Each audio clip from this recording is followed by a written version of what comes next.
Friends, आपके English grammar के syllabus में सिंथेसिस एक ऐसा टॉपिक है जिससे आप बहुत ज्यादा डरते होंगे। बट फ्रेंड्स, मैं दावे के साथ कह सकता हूं कि अगर आपने इस वीडियो को पूरा ध्यान से देख लिया तो आपका सिंथेसिस का डर पूरी तरह से गायब हो जाएगा।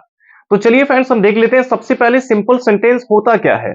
जब भी आपको कोई ऐसा सेंटेंस दिखे जिसमें केवल एक ही फाइनाइट वर्ब हो। अब ये फाइनाइट वर्ब क्या होता है? एक ऐसा वर्ब जिससे किसी टेंस का पता चले।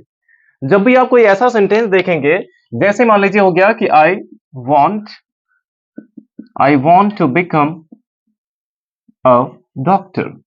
अब इस सेंटेंस में अगर देखा जाए तो दो दो वर्ब आए हुए हैं, एक इसमें वॉन्ट है और दूसरा बिकम है।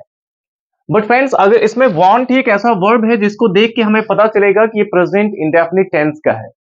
अगर हम इस वॉन्ट को हटा दें और बोला जाए कि आई टू बिकम अ डॉक्टर, इसको देख के अगर आपको बताना हो कि इसमें कौन सा टेंस यूज हुआ है तो आप इसको पहचान नहीं कर पाएंगे।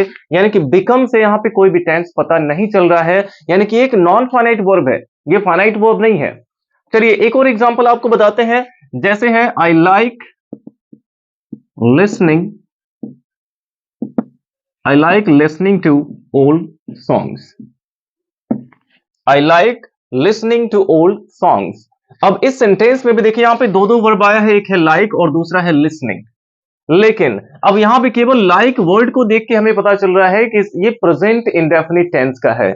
बट अगर लाइक को हटा दिया जाए और अब हमें बताना हो कि ये किस टेंस का सेंटेंस है, तो इसका आप टेंस पता नहीं कर पाएंगे। यानी कि यहां पे लिसनिंग से भी कोई टेंस पता नहीं चल रहा है, तो ये भी एक नॉन फाइनाइट वर्ब है। तो कोई भी एक ऐसा सेंटेंस जिसमें केवल एक ही फाइनाइट वर्ब होगा उसको कहा जाता है सिंपल सेंटेंस। और फ्रेंड्स, नॉन फाइनाइट वर्ब्स जो होते हैं वो तीन टाइप के होते हैं, इन्फिनेटिव, जेरेंड और पार्टिसिपल। और इसमें कंबाइन करने का हमारा पहला रूल है पार्टिसिपल का यूज करके। अब क्योंकि पार्टिसिपल भी तीन टाइप के होते हैं, प्रेजेंट पार्टिसिपल जिसमें वर्ब की आईएनजी फॉर्म का यूज करते हैं, पास्ट पार्टिसिपल जिसमें वर्ब की थर्ड फॉर्म का यूज किया जाता है, और परफेक्ट पार्टिसिपल जिसमें हैविंग के साथ वर्ब की थर्ड फॉर्म का यूज होता है। तो ये तीन टाइप के पार्टिसिपल होते हैं, तो हमें इन तीनों टाइप के यूजेस को समझना होगा, कैसे हम इन्हें सेंटेंस में यूज कर सकते हैं सेंटेंस को कंबाइन करने के लिए। सबसे पहले अगर हम बात करते हैं प्रेजेंट पार्टिसिपल की, तो प्रेजेंट पार्टिसिपल का यूज कब होता है? प्रेजेंट पार्टिसिपल जो है ये कंटिन्यूटी को दिखाता है। जब भी सेंटेंस में कोई एक्शन जारी रहता है तो वहां पे प्रेजेंट पार्टिसिपल का यूज करते हैं। अब इसका डिफरेंस आप ऐसे समझ सकते हैं प्रेजेंट और पास्ट पार्टिसिपल का। जैसे हो गया कि I saw some falling leaves, I saw some falling leaves यानी मैंने कुछ गिरती हुई पत्तियां देखी।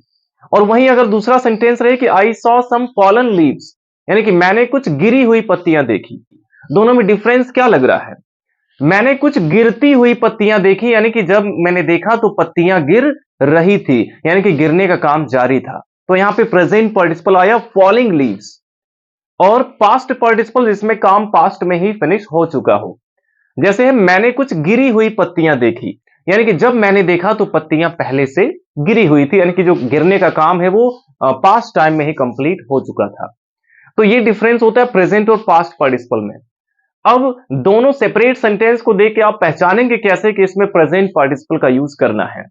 तो फ्रेंड, जब भी आपको दोनों सेंटेंस में ऐसा दिखे कि एक साथ दो एक्शन हो रहे हैं, जब भी आपको ऐसा लगे कि इसमें जो दोनों सेपरेट सेंटेंस दिए गए हैं उसमें एक साथ दो एक्शन हो रहे हैं और उनको करने वाला पर्सन एक ही है, यानी एक ही सब्जेक्ट के द्वारा एक साथ अगर दो काम हो।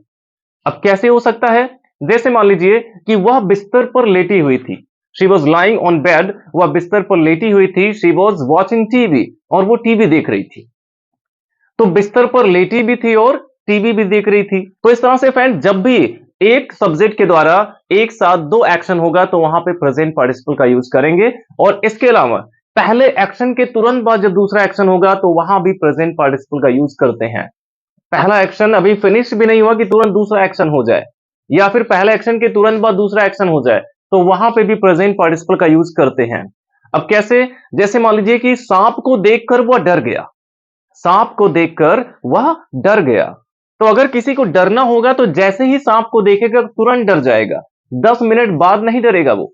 तो इसमें जैसे पहला काम हुआ तुरंत दूसरा काम हो गया। और जैसे कि किताब खोलकर वह पढ़ने लगा, यानी कि उसे पढ़ना था तभी उसने किताब खोला, और किताब खोला और पढ़ने लगा। तो इस तरह से जब भी पहले एक्शन के तुरंत बाद दूसरा एक्शन होगा वहां भी प्रेजेंट पार्टिसिपल का यूज करना है। और तीसरा यूज इसका, जब भी रीजन की बात होगी और दोनों का सब्जेक्ट सेम होगा तो वहां भी आप प्रेजेंट पार्टिसिपल का यूज कर सकते हैं। और फोर्थ यूज इसका होता है जब आप किसी को कुछ करते हुए देखेंगे तो वहां भी प्रेजेंट पार्टिसिपल का यूज करेंगे, यानी कि उसमें एक्शन एक जारी रहेगा। तो ये तो आपको पहले ही बताया गया है। तो चलिए अब इसके रूल्स और एग्जांपल्स देख लेते हैं। जैसे जैसे हो गया कि my grandpa was sitting in a chair. My grandpa was sitting in a chair, मेरे दादाजी एक कुर्सी पर बैठे हुए थे। ही वॉज रीडिंग न्यूज़पेपर, यानी कि वे अखबार पढ़ रहे थे। अब इन दोनों सेपरेट सेंटेंसेस में अगर आप देखें तो यहां पे दादाजी के द्वारा दो एक्शन हो रहा है। एक तो वो कुर्सी पर बैठे हैं और दूसरा अखबार पढ़ भी रहे हैं, और दोनों एक्शन साथ में हो रहा है, कुर्सी पर बैठकर वो अखबार पढ़ रहे हैं। तो आप क्या करेंगे, सबसे पहले इसमें जो हमारा पहला वर्ब है उसका आईएनजी फॉर्म लिखना होगा। ऐसे सेंटेंसेस में स्टार्टिंग ही आपको प्रेजेंट पार्टिसिपल फॉर्म से करना है, यानी कि आईएनजी फॉर्म से करना है। तो पहला वर्ब जो इसमें आया हुआ है ये ऑलरेडी आईएनजी फॉर्म में लिखा ही गया है। तो आपको करना क्या है, बस जहां पे वर्ब की आईएनजी फॉर्म आई है वहीं से आपको स्टार्टिंग कर देना है। अगर इसमें कोई दूसरा फॉर्म होता, सेकंड फॉर्म होता, तब भी आप उसका आईएनजी फॉर्म यहां पे लिखते, यानी स्टार्टिंग आपको आईएनजी फॉर्म से करना है। और इसमें ऑलरेडी आईएनजी है इसलिए यहां से हम स्टार्टिंग कर सकते हैं सेंटेंस का। तो हो जाएगा sitting in a chair, sitting in a chair. अब जहां पे फुल स्टॉप लगा हुआ है, इस फुल स्टॉप की जगह पे आपको केवल कॉमा लगा देना है और दूसरे वाले सेंटेंस का जो पहला लेटर है उसको स्मॉल कर देना है। लेकिन यहां पे देखिए ही है और यहां पे माय ग्रैंडपा है, इसमें प्रोनाउन का यूज किया गया है। बट अभी इस सेंटेंस में माय ग्रैंडपा का मेंशन नहीं हुआ है, इसलिए यहां पे प्रोनाउन नहीं बल्कि सीधे ये नाउन ही लिखा जाएगा, माय ग्रैंडपा। यहां पे नाउन आ जाएगा, my grandpa was reading newspaper, was reading newspaper. तो सेंटेंस हमारा कंबाइन हो गया कि sitting in a chair my grandpa was reading newspaper. देखिए कितना आसान था ये। स्टार्टिंग करना है आपको आईएनजी फॉर्म से, जब भी दोनों एक्शन जारी रहेंगे तो दोनों में आईएनजी आया होगा। तो पहले सेंटेंस में जहां पे आईएनजी है वहीं से स्टार्टिंग कर देना है और जहां पे फुल स्टॉप है उसकी जगह पे कॉमा लगा देना है। और उसके बाद जो अगला सेंटेंस है उसको एज इट इज लिखना है। बट ये ध्यान देना है कि अगर यहाँ पे कोई नाउन है और यहाँ पे उसके लिए प्रोनाउन यूज हुआ है तो आप प्रोनाउन के जगह पे वही नाउन यहाँ पे लिखेंगे। तो बस इतना इसमें आपको करना है। तो इस तरह से आप उन सभी सेंटेंसेस को कंबाइन कर सकते हैं जिसमें एक सब्जेक्ट द्वारा एक साथ दो एक्शन होंगे। अब देखिए पहला एक्शन होने के तुरंत बाद जब दूसरा एक्शन होगा तब उसको कैसे बनाएंगे। अब जैसे हो गया शी हर्ड द न्यूज, यानी कि उसने खबर सुना। शी फेंटेड, वो बेहोश हो गई। अब किसी को बेहोश अगर होना होगा तो जैसे ही वो खबर सुनेगा तुरंत बेहोश हो जाएगा। तो यहां पे जैसे ही पहला एक्शन हुआ तुरंत दूसरा एक्शन हो गया, तो यहां भी आपको प्रेजेंट पार्टिसिपल का यूज करना है। तो आप क्या करेंगे, जो इसमें पहला वर्ब है पहले उसकी आईएनजी फॉर्म, और आईएनजी हमेशा फर्स्ट फॉर्म में लगाते हैं, इसलिए पहले इसका फर्स्ट फॉर्म लिखेंगे हियर और फिर इसमें ऐड कर देंगे आईएनजी। ये हो जाएगा hearing the news, hearing the news. अब फुल स्टॉप की जगह पे कॉमा लगा के फर्स्ट लेटर को स्मॉल करके यहां पे लिख देना है शी फेंटेड। तो बन गया सेंटेंस हमारा कि hearing the news she fainted, यानी कि खबर सुनकर वह बेहोश हो गई। इस तरह से जब पहले एक्शन के तुरंत बाद दूसरा एक्शन होगा तो आपको कंबाइन करना है। सबसे पहले जो फर्स्ट वर्ब है उसका आईएनजी फॉर्म लिखेंगे, फिर जो अदर वर्ड है उसको लिख देंगे और फिर फुल स्टॉप की जगह पे कॉमा लगा के और दूसरा जो सेंटेंस उसको एज इट इज लिख देना है। तो आई होप ये समझ में आ गया होगा। अब देखते हैं जब इसमें रीजन की बात होगी।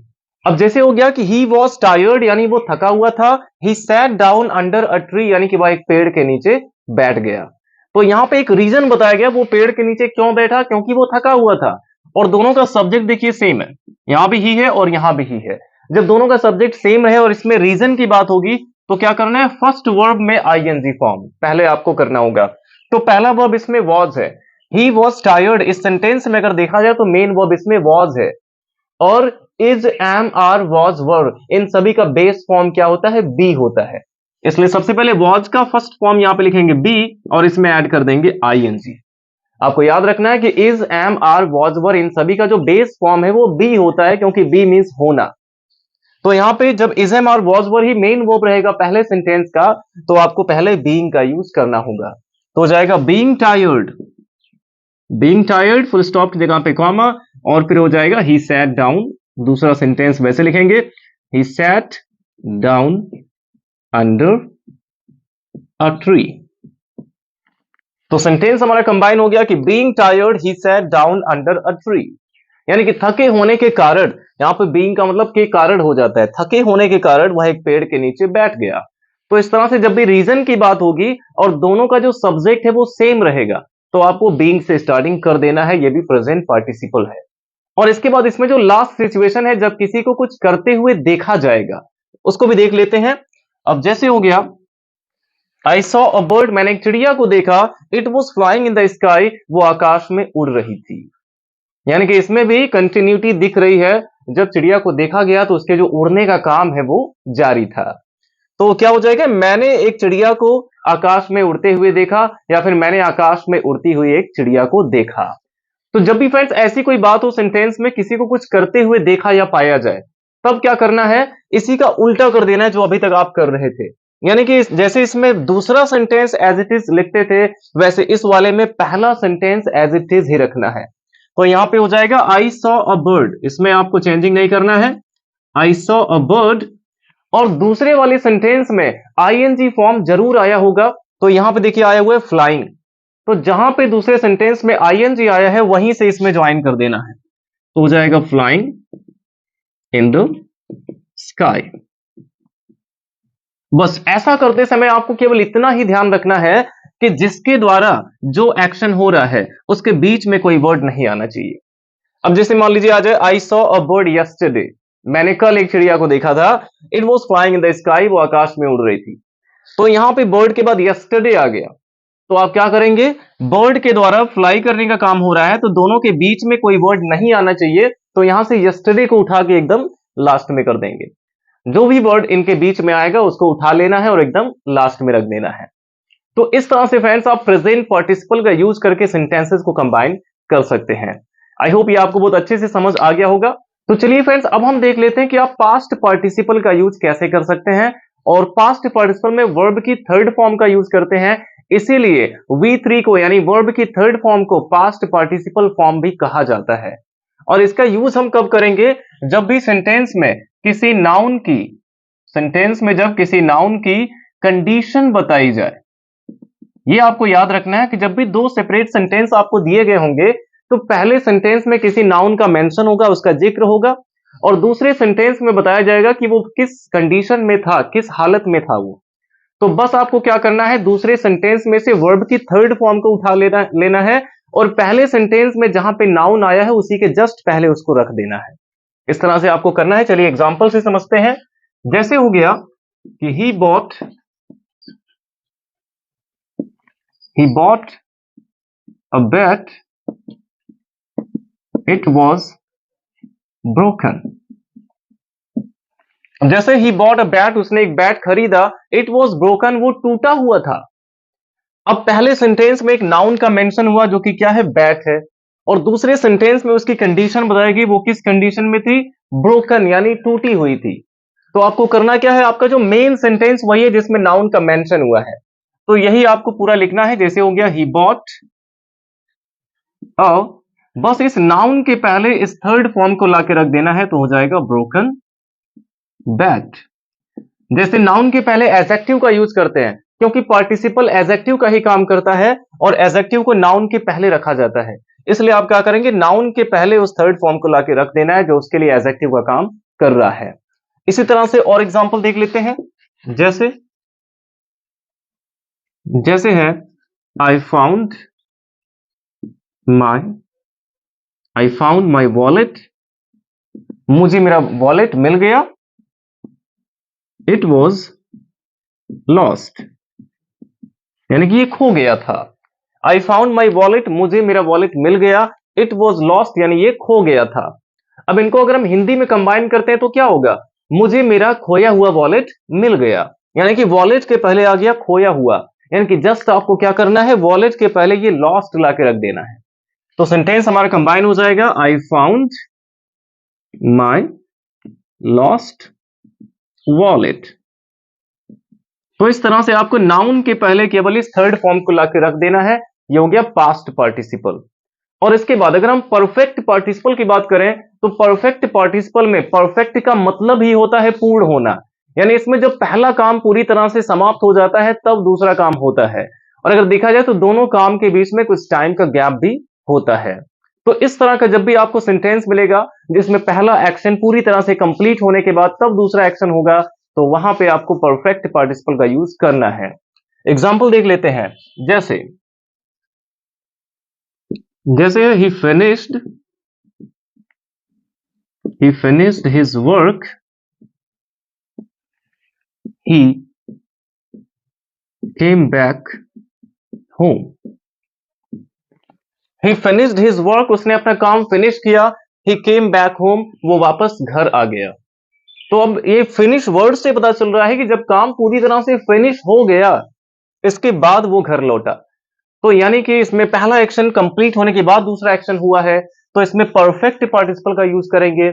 और परफेक्ट पार्टिसिपल में क्या करते हैं, सबसे पहले आपको हैविंग का यूज करना होता है।